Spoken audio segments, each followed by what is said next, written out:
I think तुम लोग पहले से पता है हाइड्रोकार्बन क्या होता है। हाइड्रोकार्बन दो वर्ड से मिलकर बना हुआ है, एक होता है हाइड्रोजन, दूसरा होता है कार्बन, इसलिए इसको क्या बोलते हैं, हाइड्रोकार्बन। ठीक है। और इसके कॉम्बिनेशन से ना बोलते हैं दुनिया में ना, मैं बोल सकता हूँ कि हमारी 80% हमारे अर्थ में ज्यादातर चीजें हाइड्रोकार्बन इनके कॉम्बिनेशन से ही बनी। हमारे डीएनए की बात करें, हमारी बॉडी की बात करें, कागज की बात करें, पेड़ पौधे की बात करें, हर एक चीज में, इवन मेटल में भी, अगर मेटल इन्वायरमेंट में तो तुमको ये कॉम्बिनेशन नहीं मिलेगा, मेटल के अंदर भी हाइड्रोकार्बन प्रेजेंट मिल ही जाएगा इम्प्योरिटी फॉर्म में। ओके। तो हाइड्रोकार्बन को हम लोग फर्दर क्लासिफाइड किया था ओपन चेन, क्लोज चेन। मैं थोड़ा फास्ट जा रहा हूँ क्योंकि ये बेसिक पार्ट है, तो मैं इतना इंटरेस्ट नहीं ले रहा हूँ, और ये ऑलरेडी मैंने एक्सप्लेन भी कर दिया तुम लोग को, करेक्ट। तो हम लोग अपने मेन पार्ट में जाते हैं। दूसरा, मैंने एक और चीज एक्सप्लेन किया था कि किसी अल्केन में से एक हाइड्रोजन को अगर तुम रिमूव कर देते हो तो बनने वाले कंपाउंड को अल्काइल बोलते हैं। अल्काइल जो होता है उसको कैपिटल सर आर से रिप्रेजेंट करते हैं। यस, करो। मैं बोल रहा था सर, अपने इलेक्ट्रोकेमिस्ट्री की न्यूमेरिकल्स नहीं कराए थे ना?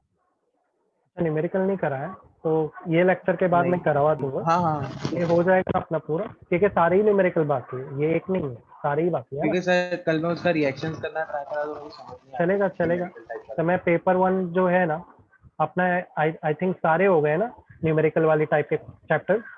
थर्मोडायनेमिक और सॉलिड स्टेट सोल्यूशन भी हो गया, केमिकल काइनेटिक, इलेक्ट्रोकेमिकल, हाँ सारे हो गए अपने, है ना। सारे चैप्टर को तो अपने न्यूमेरिकल स्टार्ट हाँ कर देंगे। ठीक है, इलेक्ट्रोकेमिस्ट्री से स्टार्ट करेंगे क्योंकि साइमा का बाकी है। ठीक है, तो शायद मैं एक अलग से स्पेशल लेक्चर लेके ना तुम लोग का कवर कर दूंगा। ठीक है साइमा, आदिल के साथ। हाँ ठीक है। सर। तो अल्काइल ग्रुप को आर से रिप्रेजेंट करते हैं। इसमें अल्केन और अल्काइल में सिर्फ इतना ही फर्क है कि इसके अंदर एक हाइड्रोजन नहीं होता। इस एक हाइड्रोजन नहीं होने की वजह से कार्बन का जो एक बॉन्ड होता है वो फ्री हो जाता है। अब तुम्हें पता है कि कोई भी चीज में एक बॉन्ड नहीं होने का मतलब वो अनस्टेबल हो गया। ठीक है, तो ये अनस्टेबिलिटी की वजह से ये जो अल्काइल ग्रुप होता है ये बहुत रिएक्टिव होता है। और ज्यादातर इस तरह के जो अल्काइल ग्रुप है तुमको ये ब्रांच में ही दिखाई देंगे। जब भी कोई ब्रांच होगी किसी भी रिएक्शन में, तो वो branch most of probably alkyl, alkyl में मिथाइल हो गया, इथाइल हो गया, प्रोपाइल हो गया, ब्यूटाइल, इनकी मिलेगी। ठीक है, तो ये तो सब बेसिक पार्ट है, ये हम लोग ऑलरेडी पढ़ चुके हैं। अब देखो, कोई भी अगर अल्काइल ग्रुप है तो अनस्टेबल होता है, तो अगर कोई भी ऐसा ग्रुप के करीब से गुजरे, चाहे क्लोरीन हो या हाइड्रोक्सिल, कोई भी स्पेशल ग्रुप हो, ठीक है, तो ये ग्रुप को वो इजिली अटैच कर लेता है। ठीक है, तो ये क्लोरीन क्या करेगा, क्लोरीन के साथ अटैच होकर शेयरिंग कर रहा है। और एक और चीज क्या याद रखनी है कि कभी भी अगर कार्बन कंपाउंड है तो कार्बन के साथ हमेशा कोवेलेंट बॉन्ड नहीं बनता है, क्योंकि कार्बन हमेशा सिर्फ शेयरिंग करके ही इलेक्ट्रॉन लेता है, ये कभी भी ट्रांसफर ऑफ इलेक्ट्रॉन नहीं करता। समझ में आया? ठीक है, शेयरिंग ही करेगा। तो यहाँ पे एक डेफिनेशन देख लेते हैं सैचुरेटेड एलिफेटिक हाइड्रोकार्बन की। तो हाइड्रोकार्बन क्या होता है, ये सबसे पहला कॉन्सेप्ट पढ़ रहे हैं इसमें। जब किसी अल्केन का एक हाइड्रोजन को अगर हम हेलोजन ग्रुप से रिप्लेस करें, ठीक है, यानी हाइड्रोजन की जगह पर हम हेलोजन लगा रहे, तो बनने वाले कंपाउंड को हेलो अल्केन बोलते हैं। हेलो अल्केन ये इसका आईयूपीएसी नेम है, और अल्काइल हैलाइड इसका कॉमन नेम। ये ऑलरेडी सब हो चुका है। अल्केन का जनरल फॉर्मूला क्या होता है, CnH2n+1, उसमें से एक हाइड्रोजन निकालो यानी +1 करो, और उसकी जगह पे क्या अटैच करो, हेलोजन ग्रुप अटैच करो। इसी तरह से अगर कोई अराइल ग्रुप है, तो अराइल का मतलब होता है कोई बेंजीन ग्रुप है, तो उसमें क्या होगा, उस बेंजीन में से अगर तुम एक हाइड्रोजन निकाल देते हो, ठीक है, तो उसको रिप्लेस करते हो हाइड्रोजन से, तो बनने वाले कंपाउंड को हेलो अरीन, हेलो बेंजीन या अराइल हैलाइड बोलते हैं। ठीक है, तो ये सब तो हो चुका है। सब नया क्या है, तो नए पे आते हैं। ये सब को याद है ना तुम लोग को, die hello alkane. Die hello alkane का मतलब क्या है कि अगर किसी दो कार्बन पे या किसी एक कार्बन पे हेलोजन ग्रुप दो हेलोजन ग्रुप अटैच है, तो उसको डाई हेलो अल्केन बोलते हैं, कंटेन टू हेलोजन। या मान लो किसी एक ही कार्बन पे दो हेलोजन ग्रुप है, तो इसको भी क्या बोलेंगे, डाई हेलो अल्केन। तो दोनों में फर्क क्या है डाई हेलो अल्केन में, अगर दो डिफरेंट कार्बन पे हेलोजन ग्रुप अटैच है तो इसको विसिनल डाइहैलाइड बोलते हैं। अगर एक ही कार्बन पे दो क्लोरीन ग्रुप अटैच है एक ही पे, तो इसको जैमिनल डाइहैलाइड बोलते हैं। इसी तरह से ट्राइहेलोअल्केन का मतलब होता है तीन क्लोरीन या हेलोजन ग्रुप का अटैच होना, और टेट्रा का मतलब होता है, टेट्रा का मतलब होता है जिसमें एक कार्बन पे चार हेलोजन ग्रुप का अटैच होना। ये अपना कार्बन टेट्रा क्लोराइड है, और ये जो ट्राइहेलोजन में जो एग्जाम्पल है क्लोरोफॉर्म की एग्जाम्पल। ठीक है, उसके बाद हम लोग ने सेकंड क्लासिफिकेशन देखा था based on their nature, primary, secondary and tertiary. कैसे पता करते हैं प्राइमरी है, अगर ये कार्बन के पड़ोस में कितने कार्बन अटैच है, आर का मतलब ये एक ही कार्बन है, करेक्ट ना। तो अगर किसी पड़ोस में एक ही कार्बन से अगर अटैच हो कोई स्पेशल ग्रुप से जुड़ा हुआ कार्बन, तो उसको क्या बोलेंगे, प्राइमरी बोलेंगे।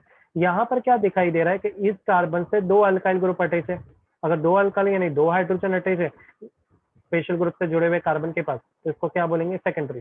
टर्शरी का मतलब क्या होता है कि इस कार्बन के साथ 3 कार्बन अटैच है, इसलिए इसको क्या बोलते हैं? टर्शरी बोलते हैं। क्लियर है? यहाँ तक कोई डाउट है? खैर, कुलसुम, साइमा, फरहान, नहीं आगे बढ़े। सर। ये सब तो बेसिक हम लोग ऑलरेडी कर चुके हैं। अब देखो यहाँ पे डेली लाइफ प्रैक्टिकल एग्जांपल से देख रहे हैं, तो इस एग्जांपल से कौन से प्राइमरी देखना है? हर जगह तो रहेंगे, हर एक का डिग्री तुम पता कर सकते हैं, पर डिग्री से कहाँ का ध्यान देना? जो फंक्शनल ग्रुप के नजदीक जो अटैच है ना कार्बन, सिर्फ उसका ही तुमको प्राइमरी, सेकेंडरी, टर्शरी बताना है। तो इस कार्बन पे अगर मैं ध्यान दूं, इस कार्बन पे तो फंक्शनल ग्रुप से अटैच है और उसके बाजू में सिर्फ एक ही कार्बन है। वो मानता हूँ कि इसके आगे बहुत सारे, पर इसके पड़ोस में तो एक ही है, इसलिए इसका डिग्री क्या आएगा? प्राइमरी आएगा। अंडरस्टूड? इस केस में अगर मैं देखूं तो इस कार्बन के लेफ्ट में भी और राइट में एक एक कार्बन से अटैच है, इसलिए इसका क्या क्या? सेकेंडरी। टर्शरी क्यों बोल रहे हैं? क्योंकि इस कार्बन, ये कार्बन के आजू बाजू में 3 कार्बन है, इसलिए इसको टर्शरी बोलते हैं। ठीक है, तो सेकेंडरी टर्शरी हम सिर्फ उस कार्बन का निकालते हैं जो किसी स्पेशल फंक्शनल ग्रुप से जुड़ा हुआ होता है। अब अल्काइल ग्रुप पे आते हैं। अल्काइल ग्रुप किसको बोलते हैं? जिसके अंदर एक हाइड्रोजन मिसिंग रहता है अल्केन में से। तो यहाँ पे देखो मैंने बहुत सारे एग्जांपल दिए, हर एक ब्लू कलर अनस्टेबिलिटी को बता रहा है और अल्काइल ग्रुप के फीचर को बता रहा है। अब देखो पहले क्या था? पहले वहां पे हाइड्रोजन थे जिनको मैंने रिमूव किया। इस रिमूव की वजह से इनके नाम क्या हो गए? N butyl. इसको सेकेंडरी क्यों बोलते हैं? क्योंकि इसमें सेकंड पोजीशन पे मिसिंग है चीज, सेकेंडरी ब्यूटाइल। इसमें सेकंड पोजीशन में एक मिथाइल ग्रुप अटैच है, इसलिए इसको बोलते हैं आइसोब्यूटाइल। आइसोब्यूटाइल, सब में आइल आइल वर्ड क्यों आ रहा है? क्योंकि एक एक हाइड्रोजन हर जगह मिसिंग। इसको टर्शरी क्यों बोलते हैं? क्योंकि एक कार्बन 3 कार्बन से जुड़ा हुआ। क्लियर है? यहाँ ये पे सारे कोई डाउट फंक्शनल है? ग्रुप्स होते हैं ना? यस, कोई डाउट है यहाँ तक? फरहान, साहिबा, कुलसुम, आगे बढ़े। नहीं सर सर। सेक वो ब्यूटाइल में आइसोमराइज ये जो जी, है, जिधर है ये डंडी, उसको किधर भी कर सकते हैं ना? मतलब क्या बोल रहे हो फरहान? समझा नहीं। सेक ब्यूटाइल में देखो ना, ये पर्पल कलर का जो ब्रांच निकल रहा है। यहाँ हाँ से हाइड्रोजन गया है, इसी वजह से इसको ये, हाँ सेकेंडरी बोल रहे हैं। तो अब अपने को सर पता नहीं ये है। थर्ड हाँ, पोजीशन पे ही रहेगा या फिर इसको सेकंड पोजीशन पे भी रख नहीं सकते हैं? थर्ड ब्रांच इधर से सर आपकी आवाज कट रही है। स्टार्ट करेंगे। ये थर्ड सर नहीं है आपकी आवाज कट रही एक्चुअली। है। हाँ, अभी आ रही है सही से आवाज मेरी? हाँ एक्चुअली थर्ड नहीं है, जहाँ से ब्रांच नजदीक होती है ना वहां से काउंटिंग स्टार्ट करते हैं, तो राइट नहीं साइड सर, से ये चीज को घुमा काउंटिंग सकते स्टार्ट हैं क्या? मैं करेंगे। मतलब CH2 को CH की जगह ले लेंगे, CH को CH2 की जगह ले सकते हैं। कौन सा CH2? ये वाला? ये वाला? हाँ ये वाला? इसकी बात करें कि इसकी बात करें? हेलो, सर देखो, ये वाला जो है ना, मैं बता, मैं नंबर लिख देता हूँ। ये वाला, ये वाला, ये वाला, ये वाला, कौन सा वाला? 2 की बात करें कि 3 की या 1 की? सर देखो अच्छा मैंने ये, एनोटेट किया। हाँ हाँ मेरे को दिख ये गया। इसको हाँ, इसकी जगह लिख सकते हैं। अच्छा रिप्लेसमेंट बोल रहे हो यहाँ पे? हाँ, हाँ पर यहाँ लगोगे तो यहाँ से नंबर शुरू हो जाएगा। कहीं पे भी लिख सकते हैं, यस, हाँ, ऐसा वही कोई पूछ इशू रहा नहीं। था, मतलब कर सकते हैं ना? हाँ कर सकते हैं, तो अगर इधर किए तो नंबरिंग यहाँ से स्टार्ट हो जाएगी, इधर से नहीं करूँगा। चेन के करीब से नंबरिंग करते हैं हमेशा, समझ गए ना? हाँ अभी जैसे मान लो मैं बोलूँगा चलो एक काम करो फरहान, मीरा रोड का डिस्टेंस पता करो, तो बोलेंगे अच्छा कहाँ से? तो बोलूँगा नहीं तुम खुद समझ के बताओ। तो बोलेगा तुम कॉमन सेंस है, स्टेशन से शुरू करोगे, समझ में आया? स्टेशन से काउंटिंग करना इजी है। तो सिंपली केमिकल बॉन्ड में क्या होता है, जहाँ पे ब्रांच होती है ना वहीं से नंबरिंग शुरू करते हैं, उससे नजदीक से, ताकि समझ सके। ठीक है, ब्रांच को प्रेफरेंस देते हैं, तो इधर करोगे तो ब्रांच यहाँ से काउंटिंग शुरू होगी, और किधर पे भी से भी कर सकते हैं, ऐसा कोई इशू नहीं। आइसोस को क्यों बोला, ये समझ में आया? इधर यहाँ का मिसिंग और एक ब्रांच को, सेकंड कार्बन एक मिथाइल से अटैच है, इसलिए इसको क्या बोलते हैं? Iso butyl. क्लियर है? इसको टर्शरी क्यों बोलते हैं? क्योंकि एक ही कार्बन पे 3 मिथाइल ग्रुप अटैच है, इसलिए इसको बोलते हैं टर्शरी ब्यूटाइल, और टर्शरी को स्मॉल टी से रिप्रेजेंट करते हैं। क्लियर है? तो ये सारे के सारे हाँ तुम लोग आइसोमराइज्म बोल सकते हो कि नहीं? सर, हाँ सेम मॉलिक्यूलर हाँ फॉर्मूला सेम है, बट हाँ same different molecular formula, structure different. Formula. ठीक है, अच्छा थोड़ा सा हो सकता है प्रॉब्लम, बिकॉज आज लाइट भी गई थी, इसके बाद इंटरनेट का भी बहुत इशू हुआ था ना। तो यहाँ से तुम लोग अल्काइल के बारे में समझ गए, ये क्लास 11 का पार्ट है। ठीक है, तो अच्छा है, वापस से आपने रिपीट कर लिए, आगे बढ़ जाते हैं। अगर मैं ये जो मिसिंग पार्ट है उसकी जगह अगर एक्स लगा दो, ये एक्स है क्या? सवाल है कि एक्स है क्या? तो हेलोजन है, ये हो सकता है फ्लोरीन, ये हो सकता है क्लोरीन, ये हो सकता है ब्रोमीन, ये हो सकता है आयोडीन, भी कुछ भी हो सकता है। पर इसके अटैच करने से इसके नाम में क्या फर्क आएगा? और एकदम सिंपल है, पहले ये सिर्फ मिथाइल था, अब ये हो गया मिथाइल हालाइड। अगर क्लोरीन है तो क्लोराइड, अगर ब्रोमीन है तो ब्रोमाइड, अगर आयोडीन है तो आयोडाइड, अगर फ्लोरीन है तो फ्लोराइड। क्लियर? यहाँ पर भी हेलोजन लग गया तो मैं क्या बोलूंगा आपको? Ethyl halide. हालाइड का मतलब मुझे नहीं पता कि फ्लोरीन है क्लोरीन ब्रोमीन क्या, ठीक है? समझ में आया नाम कैसे लिख रहे हैं? अगर दो से ज्यादा कार्बन होंगे तो एन लगाना कंपलसरी है, ये तरीका कॉमन में नहीं है, याद रहेगा। अभी ये देखो सेकंड पोजीशन पे, मुझे नहीं पता ये एक चीज है कि हेलोजन ही है, इसलिए इसको आइसो से भी और सेकेंडरी दोनों से रिप्रेजेंट कर सकते हैं। समझ में आया? कोई डाउट यहाँ तक? फरहान, कुलसुम, नहीं साइमा? नहीं सर। नहीं सर।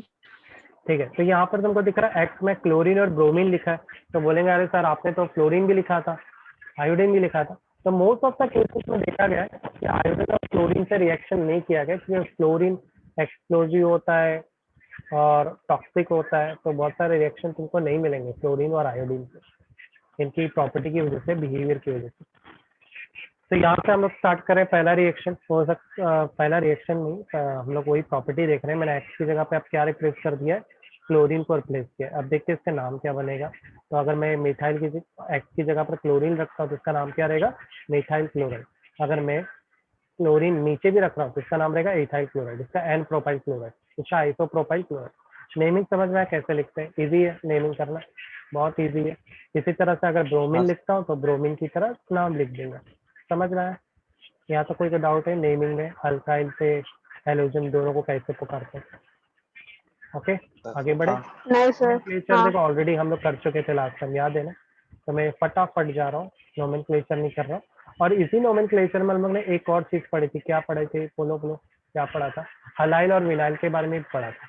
हलाइल और विनाइल में फर्क क्या होता है? अगर कोई फंक्शनल ग्रुप से जुड़ा हुआ कोई कार्बन है, वो डायरेक्ट किसी डबल बॉन्ड से जुड़ा, देखो समझ में आ रहा होगा ये फंक्शनल ग्रुप है, हाँ। हाँ। इससे जुड़ा हुआ कार्बन डायरेक्ट डबल बॉन्ड से जुड़ा है, जिसको क्या बोलते हैं? विनाइल बोलते हैं। अलाइल में क्या होता है? कोई फंक्शनल ग्रुप से जुड़ा हुआ कार्बन के बाजू वाला पड़ोसी कार्बन कार्बन डबल बॉन्ड से जुड़ा है, तो उसका अलाइल बोलते हैं। समझा? दो, ये इसकी डेफिनेशन। तो अलाइल विनाइल बहुत आते हैं वर्ड, तो याद रखो। दूसरा विसिनल डायलाइड और जेमिनल डायलाइड भी देखा, वो भी आते हैं। सर उसका स्ट्रक्चर मतलब हो क्या गए होता थे। है, विसिनल और जेमिनल? विसिनल जेमिनल दिखाया था ना, मैं भी भूल जाता हूँ इसलिए को पीछे जा रहा हूँ। विसिनल देखो यहाँ पे आप, नाम याद नहीं रहता मुझे।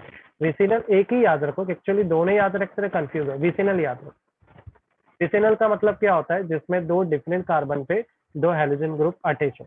जेमिनल का मतलब क्या होता है कि एक ही कार्बन पे दो हेलोजन ग्रुप अटैच है। डिफरेंस समझ में आया? ओ। हाँ हाँ। तो इसलिए विसिनल याद रखो, जेमिनल, या तो ये जेमिनल चीज याद रखो कार्बन की विसिनल। स्टेबिलिटी को अफेक्ट नहीं करेगी? नहीं, कार्बन तो स्टेबल है, कार्बन को तो 4 बॉन्ड चाहिए, तो उसको ये फर्क नहीं पड़ता है कि उस वहाँ बट सर अटैच हाइड्रोजन कौन। की जगह तो एक फंक्शनल ग्रुप है ना, हाँ क्लोरीन वो भी हैलोजन। हाँ, पर ये एक कार्बन को तो 2 इलेक्ट्रॉन चाहिए, अब वो हाँ हाइड्रोजन दे या क्लोरीन दे उसको कोई फर्क नहीं पड़ता। समझ में आया? हाँ कोई सर, भी फंक्शनल मतलब ग्रुप अटैच हो जाए कुछ उसके भी साथ। अपन कर सकते हैं ना? Yes yes. जरूरी नहीं है कि क्लोरीन ही हो, कोई सा भी नहीं एलिमेंट नहीं, डाल नॉट सकते नेसेसरी, पर ये चैप्टर में हम हेलो पढ़ रहे हैं ना, हेलो हैं। हाँ यानी वो तो है, हेलोजन, जस्ट पूछ रहा था, इसलिए मतलब हेलोजन कोई करना। से भी एलिमेंट के साथ बॉन्ड बना सकते हैं ना? यस, पर ये क्या, एक चीज मैं और भी कंफर्म कर दूं, एक्चुअली क्लोरीन कोई फंक्शनल ग्रुप नहीं है, ठीक है? ये प्रीफिक्स कहलाते हैं, हाँ ठीक है? फंक्शनल ग्रुप किसको बोलते हैं? OH, एल्डिहाइड, कीटोन, ठीक है? पर मैं यहाँ हाँ ऐसे हाँ सर। यूज कर रहा हूँ वर्ड, ऐसे समझाने के लिए, ठीक है? आगे बढ़ जाते हैं हम लोग, नोमेनक्लेचर भी हो गया है। अब आते हैं हम लोग मेन पार्ट पे, and that is the preparation part. तो जरा बुक में देख लेना अच्छे से, वरना हो सकता है मैं एक्स्ट्रा पार्ट भी पढ़ा दूँ प्रिपरेशन पे, ठीक है? तो पहला रिएक्शन है, अल्केन को हम लोग क्लोरीनेशन करेंगे, क्लोरीनेशन करेंगे, ब्रोमिनेशन करेंगे, देन आयोडीनेशन करेंगे, ठीक है? तो स्टार्ट करते हैं पहला रिएक्शन। तो ये जो ऊपर जो तुम लोग को रिएक्शन दिखाई दे रहा है ना, साइमा, कुलसुम, फरहान, ये जनरल रिएक्शन, क्या बोलते हैं इसको? General reaction process. General reaction formula actually जैसे मैथ्स में कैसे फॉर्मूला होता है मैथ्स में, तो ये बिल्कुल मैथ्स की तरह फॉर्मूला होता है। अगर तुमने ये फॉर्मूला सीख गया है तो इससे जुड़ा हुआ कोई भी रिएक्शन कर सकते हो। दूसरा चीज, इस रिएक्शन में मैंने डाइक्लोरीन को इस तरह से शो किया है, क्लोरीन क्लोरीन करके, करेक्ट था? क्योंकि मैं ये बता रहा हूँ कि क्लोरीन क्लोरीन से ही जुड़ा हुआ है। अंडरस्टूड? समझ में आया ये वाला पार्ट? अब आर की जगह हाँ कुछ भी हो सकता है, आर कुछ भी हो सकता है, आर आर कोई भी अल्काइल ग्रुप हो सकता है, बरोबर ना? आर कुछ भी कोई भी हो सकता है, मिथाइल हो सकता है, इथाइल हो सकता है, प्रोपाइल हो सकता है, इवन सेकेंडरी टर्शरी पोजीशन वाला भी हो सकता है, बरोबर ना? तो अभी यहाँ पे रिएक्शन में क्या हो रहा है कि जब भी तुम किसी अल्केन को, अल्केन में क्यों यूज करो, क्योंकि ये अल्काइल एक हाइड्रोजन जुड़ा है। अगर इस अल्काइल के पास हाइड्रोजन है, इसका मतलब वो अब अल्केन बन चुका है। ठीक है, अल्काइल की डेफिनेशन क्या आती है? कोई हाइड्रोजन निकाल दो तो अल्काइल बनता है। अगर आर एच लिख रहा हूँ, इसका मतलब ये क्या है? अल्केन। समझ में आया? अब इस अल्केन को हम लोग रिएक्ट किससे करें? हेलोजन ग्रुप से। यहाँ पे कौन सा हेलोजन ग्रुप है? क्लोरीन है। तो क्लोरीन तुम्हें पता है, क्लोरीन हमेशा डायटोमिक फॉर्म में होता है, वो कभी भी सिंगल नहीं होता, दो क्लोरीन हमेशा साथ में होता है। अभी क्वेश्चन आ रहा है कि यहाँ पर दो क्लोरीन है तो रिएक्शन कैसे होगा? तो यहाँ पर रिएक्शन कैसा हो रहा है? डोमिनेंसी वाला हो रहा है। क्या करेगा क्लोरीन? देखो दो क्लोरीन है, ठीक है, और हमें पता है क्लोरीन निगेटिव होते हैं, और मान लो कि यहाँ पे अल्काइल ग्रुप और हाइड्रोजन दोनों पॉजिटिव है, हाइड्रोजन तो पक्का प्रो पॉजिटिव है। तो ये हाइड्रोजन और क्लोरीन अपोजिट चार्ज होने की वजह से आपस में उड़ जाएंगे, अलग हो जाएंगे, और ये जो आर और क्लोरीन है आपस में जुड़कर क्या बनाएंगे? अल्काइल क्लोराइड बनाएंगे। समझ में आया कैसे किया रिएक्शन? हाँ अभी यहाँ पर साइंटिस्ट क्या बोल रहे हैं कि ये रिएक्शन इतना अच्छा होता है, इतना अच्छी एक्टिविटी है कि आप अगर सिर्फ सनलाइट में रखते हो, अब तुम लोगों को पता है सूरज से कौन सी टाइप की रोशनी आती है? व्हाइट कलर रोशनी। ये तो व्हाइट कलर रोशनी सर आपकी आवाज सर आपकी आवाज ब्रेक हो रही है ब्रेक हो बहुत रही है ना? ज्यादा। और यहाँ वो इंटरनेट कनेक्टिविटी का इशू है। अभी आ रही है आवाज? हाँ वॉइस क्लियर है अभी? हाँ सर। हाँ सर। क्लियर है। तो इस रिएक्शन में हम लोग जो कर रहे हैं वो in presence of sunlight reactions कर रहे हैं। ठीक है, यूवी लाइट मतलब वो व्हाइट लाइट होती है ना सूरज की, उससे कर रहे हैं। मतलब सिर्फ सूरज की रोशनी में क्लोरीन को रख दो, ये फट से रिएक्शन करना शुरू कर देगा हाइड्रोकार्बन के साथ। ठीक है, अब मुझे क्या मिल रहा है? अल्काइल क्लोराइड, और बाय प्रोडक्ट में क्या मिल रहा है? एसिड। ये बाय प्रोडक्ट क्या है मुझे कोई फर्क नहीं पड़ता उससे। ओके, समझ में आया जनरल रिएक्शन? तो यहाँ पे साइंटिस्ट क्या बोल रहे हैं कि आप कभी भी किसी क्लोरीन के साथ अगर किसी अल्केन को रिएक्ट करते हो तो हमेशा आपको यही प्रोडक्ट मिलेगा, इसी तरह का प्रोडक्ट मिलेगा। और अगर क्लोरीन से कर रहे हो तो आपको in presence of sunlight reaction करना पड़ेगा, यानी डार्क रूम में रिएक्शन करोगे तो ये हैपन नहीं होगा, क्योंकि यहाँ पर जो सूरज की रोशनी है वो एज अ कैटलिस्ट काम कर रही है। कैसा काम कर रही है? एज अ कैटलिस्ट काम कर रही है, रिएक्शन की स्पीड को बढ़ाने में हेल्प कर रही है। चलो कुछ एग्जाम्पल देखते हैं। ये एग्जाम्पल मैं बार बार नहीं बताऊंगा, चलो अच्छे से आज ही देख लेते हैं। तो इस केस में मैं आर की जगह क्या ले रहा हूँ? क्या ले रहा हूँ साइमा, कुलसुम, फरहान? CH3 ले रहा हूँ, यानी मैं CH3। मिथाइल ले रहा हूँ। ठीक है, अब मैंने क्या किया? मिथाइल को रिएक्ट किया है, तो मिथाइल के साथ हाइड्रोजन है तो ये क्या बन गया? मीथेन बन गया। एक गलती से नीचे मैंने गलत नाम लिख दिया। अब इसको रिएक्ट किससे कर रहा हूँ? HCl से। Now this time I am not taking 2 chlorine, now I am taking 2 Cl। तो ये भी करेक्शन एक्चुअली, मैं 2 क्लोरीन ही ले रहा हूँ, वो गलती से मैंने टाइपिंग गलत कर दी। ठीक है, अब सेम चीज हैपन होगी, एक क्लोरीन जाएगा। अभी उससे भी पहले तो ऊपर एक लिस्ट आ गई, इस रिएक्शन को करने से पहले वो लिस्ट देखते हैं। ये लिस्ट कुछ बताना चाह रही है, बल्ब ग्लो हो रहा है। ये बता रही है कि इस क्लोरीनेशन रिएक्शन में, हेलोजनेशन रिएक्शन में क्लोरीन सबसे ज्यादा रिएक्टिव होता है, इतना रिएक्टिव कि आपको कुछ इसको एज अ अलग से रिएजेंट या सॉल्वेंट या कैटलिस्ट देने की जरूरत नहीं। उसके बाद सेकंड नंबर आता है ब्रोमीन का, और सबसे लोवेस्ट रिएक्टिव है वो आयोडीन है। अगर लोवेस्ट है तो उसके लिए तुमको रिएजेंट या सॉल्वेंट या कैटलिस्ट का इस्तेमाल करना पड़ेगा, वरना आयोडीन इटसेल्फ कोई रिएक्शन नहीं कर पाएगा। समझ में आया? ये रिएक्टिविटी ऑर्डर का मतलब क्या होता है? ये बताता है कि कौन कितना सेल्फ डिपेंडेंट है, कितना खुद से रिएक्ट कर सकता है। अंडरस्टूड? चलो रिएक्शन में वापस से आते हैं एग्जांपल में। अब ये क्लोरीन के साथ रिएक्ट होने पर इन प्रेजेंस सनलाइट हमें प्रोडक्ट क्या मिलेगा? मिथाइल क्लोराइड और HCl। इसका IUPAC नेम क्या रहेगा? IUPAC नेम में उल्टा कर देते, क्लोरो मीथेन लिख देते। करेक्ट ना? ये इसका IUPAC, by product always same मिलेगा। अब चलो इसकी जगह आर की जगह आप क्या ले लेंगे हम लोग? CH3 CH2 ले लेते हैं। ठीक है, यानी मैंने प्रोपाइल लिया। अब इसके साथ एक हाइड्रोजन अटैच है, प्रोपेन बन गया। ठीक है, CH2 नहीं है, CH3 लिखा हुआ है। करेक्ट ना? वापस से मैंने गलती से HCl लिख दिया। चलिए क्लोरीन है, क्या मिलेगा मुझे वापस से? Product same. अब यहाँ पे साइंटिस्ट बोले दो चांस से प्रोडक्ट है, या तो ये क्लोरीन सेंटर में जाके अटैच होगा, या तो ये क्लोरीन साइड में अटैच हो सकता है। ठीक है, तो इस प्रोडक्शन में दो प्रोडक्ट देखेंगे। पहला प्रोडक्ट है लीनियर अटैचमेंट, हो सकता है क्लोरीन सीधा जाके ईमानदारी से अटैच हो जाए और प्रोपाइल क्लोराइड बनाए, हो सकता है ये मस्ती करे और बीच में जाके अटैच हो, बरोबर। अब साइंटिस्ट ने बोला कौन से चांसेस ज्यादा है बनने के, तो यहाँ पर साइंटिस्ट लोग ने बोला ब्रांच के मिलने के चांसेस ज्यादा है और लीनियर मिलने के चांसेस सबसे कम होते हैं। अब दूसरी कंडीशन हम लोग ऊपर देख रहे हैं, जो देखो मैंने ज्यादा लिख दिया, इसकी वजह से तुम लोग को थोड़ा दिख नहीं रहा होगा, इसमें रेजिंग भी नहीं रहता। अब यहाँ पे ऊपर एक और रिएक्टिविटी ऑर्डर दिया है, वो तुम्हारा चेन के बेस पे दिया कि मतलब जो तुम अल्केन दे रहे हो जिससे ये क्लोरीन रिएक्ट हो रहा है वो कैसे ऑर्डर का है, वो टर्शरी है, सेकेंडरी है या प्राइमरी। अगर टर्शरी है तो बहुत ही अच्छे से क्लोरीन के साथ रिएक्ट करेगा, अगर सेकेंडरी है तो मीडियम, और अगर प्राइमरी है तो बहुत परेशानी होती है रिएक्शन में। अभी तुम लोग एग्जाम्पल देख लियो सामने ही सामने, चेन बढ़ने पर थोड़ी सी मुश्किलात आ रही है ना प्राइमरी रिएक्शन में, पर टर्शरी सेकेंडरी में इतना प्रॉब्लम नहीं आता क्योंकि वो बहुत ज्यादा रिएक्टिव होता है। समझ में आ रहा है यहाँ पे केसेस क्या क्या याद रखने। पहला कि हाँ। जो तुम अल्काइल ग्रुप यूज कर रहे हो वो टर्शरी है या सेकेंडरी या प्राइमरी।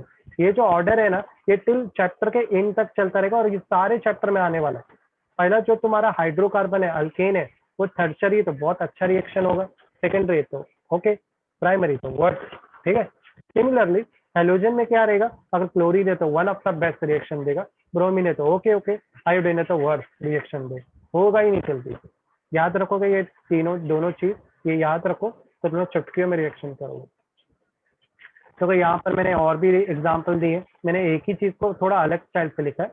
ये जो रिएक्शन यहाँ पे मैं दिखा रहा हूँ ये बहुत फेमस रिएक्शन है, इसको मैं ऐसे लिख सकता हूँ CH3Cl लिख सकता हूँ ना, मैं ऑफकोर्स लिख सकता हूँ। हम लोग ने याद है ये प्रोडक्ट मिला था हम लोग को जब हम लोग ने मीथेन को क्लोरीन के साथ रिएक्ट किया था, जब मिथाइल क्लोराइड मिला था ना उसी को कंटिन्यू कर रहे हैं। अब प्रॉब्लम क्या हो गया पता है, साइंटिस्टों के पास एक इशू आ गया कि सूरज की रोशनी पे रखने पर तुम्हें कब पता चलेगा कब मेरा प्रोडक्ट मिथाइल क्लोराइड बना, क्योंकि क्लोरीन कंटिन्यू रिएक्ट करता रहेगा, क्योंकि हम खुद बोल रहे हैं कि क्लोरीन सबसे ज्यादा रिएक्टिव है ब्रोमीन और आयोडीन से, तो ये क्लोरीन रुकेगा ही नहीं, ये क्लोरीन वापस से रिएक्ट करेगा और धीरे एक हाइड्रोजन को उड़ाएगा, उसके बाद ये फर्दर रिएक्ट करेगा दूसरे हाइड्रोजन को उड़ाएगा, इसके बाद फर्दर ये कब तक रिएक्ट करते रहेगा, जब तक इस कार्बन के चारों हिस्से के हाइड्रोजन रिमूव नहीं हो जाते, और जब रिमूव हो गए तब जाके ये रुकेगा। समझ में आया?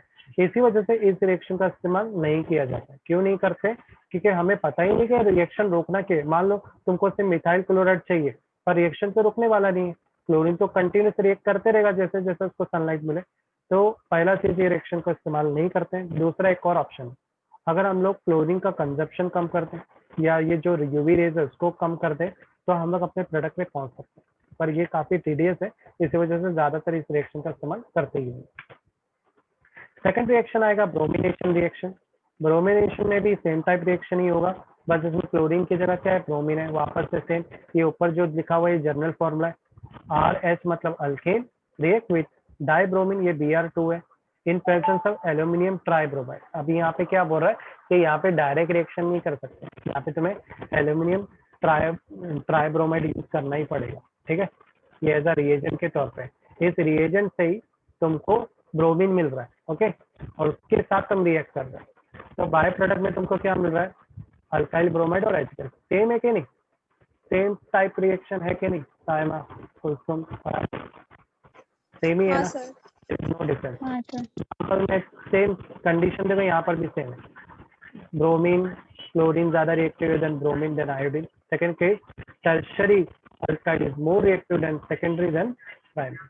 अगर ये कंडीशन पता है तो फटफट रिएक्शन कर सकते हैं, ओके। तो एग्जांपल मैं नहीं बता रहा हूँ, आई होप तुम लोगों को समझ में आ रहा होगा एग्जांपल अब क्यों नहीं बता रहा हूँ। आयोडीनेशन मैंने देखो पहले ही समझाया था, आयोडीनेशन का बहुत बड़ा इशू है, ये सबसे लो रिएक्टिव रखता है जिसके वजह से इसके साथ जो रिएक्टिविटी बहुत कमजोर होती है, इसलिए मैंने यहाँ पर एक साइन दिखाया, बोलते हैं आयोडीन के साथ जो रिएक्शन हो रहा है रिवर्सिबल टाइप का रिएक्शन है, यानी जो भी तुमको प्रोडक्ट मिलेगा वो वापस से रिटर्न बैक भी हो सकता है। अब ये रिटर्न बैक होने की वजह क्या है, तो इस रिटर्न बैक होने की वजह ये हाइड्रोजन आयोडाइड है। बोलते हैं ये जो हाइड्रोजन आयोडाइड होता है ये अच्छा रिड्यूसिंग एजेंट होता है, ये रिड्यूसिंग एजेंट इसके साथ वापस से मिलकर इसको रिटर्न बैक कर सकता है। तो अगर इसको रिटर्न बैक रोकना है तो हमें यहाँ पे ऑक्सीडाइज करना पड़ेगा, ऑक्सीडाइजिंग एजेंट यूज करना पड़ेगा। ऑक्सीडाइजिंग एजेंट क्या करेगा, इसकी शक्ति को खत्म कर देगा ताकि ये प्रोडक्ट से फॉरवर्ड रहे, रिवर्स न कर सके। समझ में आ रहा है कि सब ऊपर से जा रहा है? हाँ, हाँ साइमा, फरहान, कुलसुम, हाँ सर। पक्का ना? हाँ सर। साइमा, कोई भी डाउट है तो पूछो, हाँ क्योंकि सर। जस्ट स्टार्ट किए, हमें एकदम बेसिक से जाना। तो ये लड़की भी डाउट आ गई, बोली हाइड्रोजन आयोडाइड जो है वो स्ट्रॉन्ग रिड्यूसिंग एजेंट है, एंड ये क्या करेगा, इस अल्काइल हैलाइड को, ये जो रिड्यूसिंग एजेंट है, ये इस अल्काइल हैलाइड को वापस से तोड़कर हाइड्रोजन इसी जगह पे भेजेगा। रिड्यूसिंग एजेंट किसको बोलते हैं? जो हाइड्रोजन ऐड करने का काम करता है बट प्रोडक्ट में। तो अगर मुझे इसको रोकना है तो क्या करना पड़ेगा? देखो इस लड़की ने भी तरीका ढूंढ लिया। Hence we use strong oxidizing agent which stop reversing the reaction. ठीक है, अरे वाह, फट से 40 मिनट खत्म हो गए। तो यहाँ पर हमारे पास बहुत सारे ऑक्सीडाइजिंग एजेंट है। एक है मर्क्यूरी ऑक्साइड, अगर नहीं है ये तुम्हारे पास तो हाइड्रोजन ट्राइआयोडाइड यूज करो, वो भी नहीं है तो नाइट्रिक एसिड यूज करो। तभी में तुमको लास्ट में कुछ कॉमन दिख रहा है, ओ। तो एकदम आसान ट्रिक है ऑक्सीडाइजिंग एजेंट को पकड़ने का, लास्ट में इनके हमेशा ओ होता है। ठीक है, मोस्ट प्रोबेबली। क्लियर है यहाँ तक फरहान, साइमा, कुलसुम? हाँ सर। हाँ सर। और इससे कुछ याद आया? अब तुम लोग को देखो क्या क्या याद रखना है वो भी मैं बता दूं। तुम लोग को सारे ऑक्सीडाइजिंग एजेंट के नाम याद रखने हैं, ठीक है। उसके बाद सारे रिड्यूसिंग एजेंट के नाम याद रखने हैं। कितने टाइप के कैटेलिस्ट होते हैं वो पता करने, वो याद रखने। उसके बाद कौन से टाइप जो रिएजेंट है, रिएजेंट का मतलब वो जो मेरा रिएक्शन नहीं कर रहे, मतलब उनकी सर वजह से ही वो। इनका एक, जी, सर मैं इसका बोल रहा था मैंने, कि और इसको भी याद करने का ऑर्गेनिक में, जैसे ये रिड्यूसिंग करना ही एजेंट्स कितने पड़ेगा, हैं, अगर ये नहीं catalyst करोगे ना कितने हैं। सारे हाँ तो रिएजेंट के सर नाम। इसका कोई एक पीडीएफ लिस्ट या ऑलरेडी फोटो मैंने कुछ है? भेज दिया है तुम लोग को, तब ऑलरेडी हाँ, तो भेजा जो है। भेजा उसमें है सब कुछ। जी है ना, वो जो तुम लोग को ट्रिक भेजा था ना मैंने शॉर्ट में, टेबल हाँ में पता सारे है, एरो पता है, के पता है। पार्ट, वो एक्चुअली ना वहाँ पे कैटलिस्ट भी है, ऑक्सीडाइजिंग एजेंट भी है और रिड्यूसिंग एजेंट भी है, बस वहाँ नाम नहीं लिखा हुआ है कि ये ऑक्सीडाइजिंग है, रिड्यूसिंग है। तो मैं ढूंढता हूँ, अगर मेरे को अगर मिलता है कोई अच्छा जिसमें पूरी लिस्ट हो ऑक्सीडाइजिंग एजेंट के नाम की, रिड्यूसिंग एजेंट के नाम की, कैटलिस्ट की, रिएजेंट के नाम की, तो मैं तुम लोग को भेज दूंगा। ठीक है, मैं ढूंढ ओके सर। मिलता है तो अच्छा। ठीक है, ये नाम याद रखना बहुत जरूरी है, वरना क्या होता है मालूम है, जब भी रिएक्शन कराते हैं ना, मैंने ऑब्जर्व किया, बस तुम लोग को ना ये रिएक्शन समझ में आ जाएगा। तुम लोग कौन सी चीज नहीं पढ़ते पता लेकिन है क्या? सर कर नहीं ये पा जो रहे। एरो वाला पार्ट है ना, तुम लोग कभी नहीं पढ़ते और इधर से ही खत्म हो जाओगे तुम। ये एरो वाला पार्ट बहुत इंपॉर्टेंट है। और दूसरा भी गड़बड़ क्या होती है पता है क्या? एग्जाम में बहुत बार हुआ सिर्फ HNO3 लिखा, तुम बोलेगा अरे सर ने तो मेरे को HGO से करके रिएक्शन दिखाए थे ऑक्सीडाइजिंग एजेंट, ये वाला क्यों यूज किए? अब कहीं कहीं ना तुमको KMnO4 भी मिलेगा, ये भी ऑक्सीडाइजिंग एजेंट है, K2Cr2O7 भी ऑक्सीडाइजिंग एजेंट है। तो बोलेगा अरे ये क्यों नहीं यूज किए? तो कर सकते हो, ऐसा कोई इशू नहीं है कि ये नहीं कर सकते, कोई भी ऑक्सीडाइजिंग एजेंट चलेगा। पर फर्क होता है, ऑक्सीडाइजिंग एजेंट में भी टाइप्स आते हैं, strong oxidizing agent, weak oxidizing agent. एक और मैं बताता हूँ ऑक्सीडाइजिंग एजेंट का नाम, क्रोमियम ट्राइऑक्साइड, ये भी एक ऑक्सीडाइजिंग एजेंट। तो तुम लोग को पक्का पक्का नहीं हो रहे सर इतने सारे ऑक्सीडाइजिंग एजेंट कैसे याद रखेंगे? तो बहुत ट्रिक आसान है, जब भी आखिरी में ऑक्सीजन आएगा वो क्या रहता है? Oxidizing agent. समझ में आया? सर तुम लोग को बस जो इतना ही। लिस्ट दिया है उसके अंदर भी शायद वही चीज दिखाया गया है ना, ऑक्सीडाइजिंग एजेंट। और कुछ तो मेरे को याद हो हाँ गए कि जैसे कैटलिस्ट में लेविस एसिड HCl3, ये कैटलिस्ट हो जाता है। जितने भी मेटल्स के नाम आएंगे ना, कभी भी मेटल का नाम आया ट्रांजिशन मेटल है रिएक्शन में, झट से समझ जाओ वो कैटलिस्ट। अब रिड्यूसिंग एजेंट क्या होगा? रिड्यूसिंग एजेंट में ज्यादातर ना लास्ट में हाइड्रोजन अटैच रहेगी।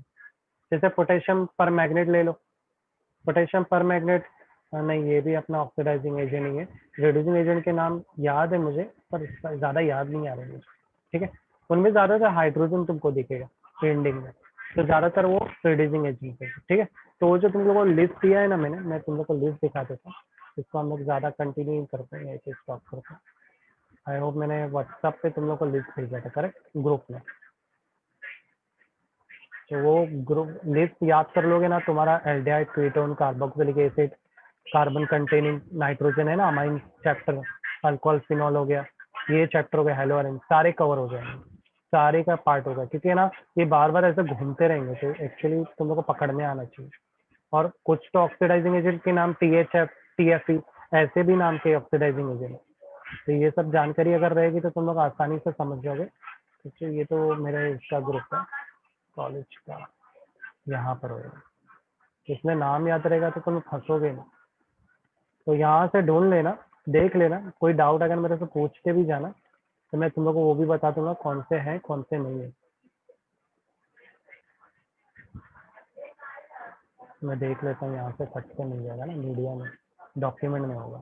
देखो मैंने 2 भेजा था, ये वाला है ना, मैं भी डाउनलोड कर लेता हूँ इसको ताकि तुम लोग को देख शो कर देता हूँ। तो इसके अंदर तुम लोग गए होंगे, देखो ये लेफ्ट साइड में लिस्ट दिख रही है तुम लोग को, हाँ हाँ लेफ्ट सर। साइड में ये रिएजेंट है। अगर तुम बोलोगे सर ये कैटलिस्ट, बोलोगे नहीं, फिर तुम लोगों ने सर नीचे वाला नहीं, एसएल जिंक इनके नाम है, ये कैटलिस्ट है। एचबीआर नहीं, ये रिएजेंट है। हाइड्रोजन नहीं, ये भी कैटलिस्ट नहीं। तो ये ना, ये जो नीचे है सर ये है, बोलूँगा यस ये कैटलिस्ट है। तो बोलते हैं ना, अगर तुमने मेरे से पूछोगे तो मैं बोलूँगा नहीं बता पाऊंगा, बोलेगा अरे मेरे को याद हो गए, पढ़ा पढ़ा के ना कुछ रिएजेंट फट से पकड़ में आ जाते हैं। ये भी रिएजेंट है, ये कैटलिस्ट नहीं है, ठीक है। और ये जो रिएजेंट है ना, इसमें कुछ तुमको रिड्यूसिंग एजेंट भी दिख जाएंगे। तो ये एक डिमेरिट है, ये जो लिस्ट बनी है ना, इसमें अगर ये भी बता देता ना कौन से रिएजेंट है कौन से कैटलिस्ट, तो अच्छा हो जाता ना। ये चीज नहीं है, एक ये कैटलिस्ट है, ये भी कैटलिस्ट है, ये भी कैटलिस्ट है, ये है ऑक्सीडाइजिंग एजेंट है, और ये कैटलिस्ट है। ये sometime H2SO4 as a catalyst भी यूज होता है, तो बहुत कंफ्यूजन हो जाता है कभी कभार। ये सब रिएजेंट है, ये ऑक्सीडाइजिंग एजेंट भी हो सकता है। ये है अपना reducing agent, one of the strongest reducing agent. And में क्या है, हाइड्रोजन। नीचे वाले में देखो निकल दिख रहा है, मेटल दिख रहा है, कैटलिस्ट है, आंख बंद करके। उसके नीचे वाला ग्रिकनाइट रिएजेंट, उसके नीचे वाला देख के लग रहा है ऑक्सीडाइजिंग एजेंट है, ये मेटल है। तो ये वो मेटल नहीं है, ट्रांजिशन नहीं है, तो ये रिएजेंट हो सकता है, ठीक है। इसका ये रिएजेंट है। ये कॉन्सेंट्रेटेड एसिड समटाइम कैटलिस्ट के तौर पर भी यूज होता है, और मोस्ट प्रोबेबली ऑक्सीडाइजिंग एजेंट रहता है। Oxidizing agent, phosphoric acid as a catalyst भी यूज होता है। ये अल्कोहल है, ये रिएजेंट है, ठीक है। तो मैक्सिमम तो मैं बता पा रहा हूँ, जैसे ये भी ऑक्सीडाइजिंग एजेंट, ये कैटलिस्ट है, ये ऑक्सीडाइजिंग एजेंट, ऑक्सीडाइजिंग एजेंट। ये ब्रोमीन वाटर है, ये रिएजेंट है, ये कोई ऑक्सीडाइजिंग एजेंट नहीं।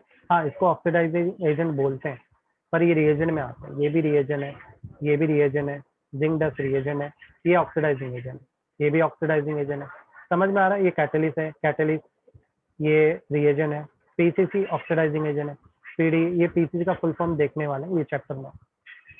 तो फरहान देख सकते हैं यहाँ पे पूरे चैप्टर के, ये जो एक दिन ना बैठ के मस्त ऐसे नॉर्मल पढ़ते हैं, ठीक है। ये जिगलर नाटक कैटलिस्ट बोलते हैं, तो ये कैटलिस्ट है। तो ऐसे नॉर्मल पढ़ो, और डाउट आएंगे ना तो लोग पूछते रहो। मैं भी ऐसे एक लिस्ट ढूंढता हूँ ताकि तुम लोग को शॉर्ट में दे सके। और इसमें सारे नाम है, मैक्सिमम जितने भी है ना रिएजेंट, दुनिया भर के मैक्सिमम सबको कवर किया इसके अंदर, ठीक है।